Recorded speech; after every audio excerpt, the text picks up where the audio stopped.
بسم اللہ الرحمن الرحیم الحمدللہ الذی جعلنا من المتمسکین بولایت علی ابن ابی طالب علیہ السلام والائمۃ المعصومین۔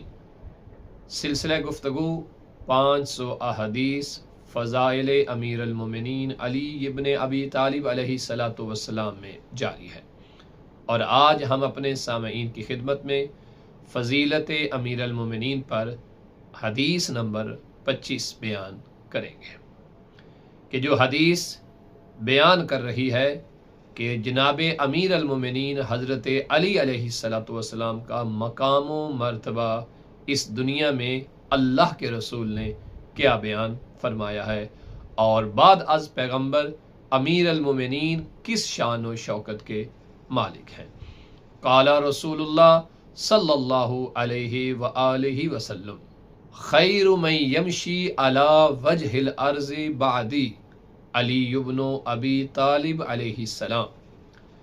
جناب آقا رسول خدا صلی اللہ علیہ وآلہ وسلم ارشاد فرماتے ہیں کہ میرے بعد اس زمین پر جو سب سے بہترین شخص ہوگا، جو اس زمین پر چلے گا میرے بعد، وہ کوئی اور نہیں ہے، وہ علی ابن ابی طالب علیہ السلام ہے۔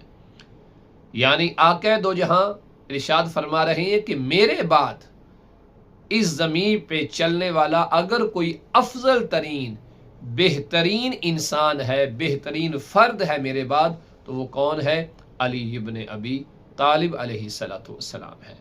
اس سے اندازہ لگایا جائے کہ آقا دو جہاں صلی اللہ تعالی علیہ وآلہ وسلم ہمیں کیا ارشاد فرما رہے ہیں۔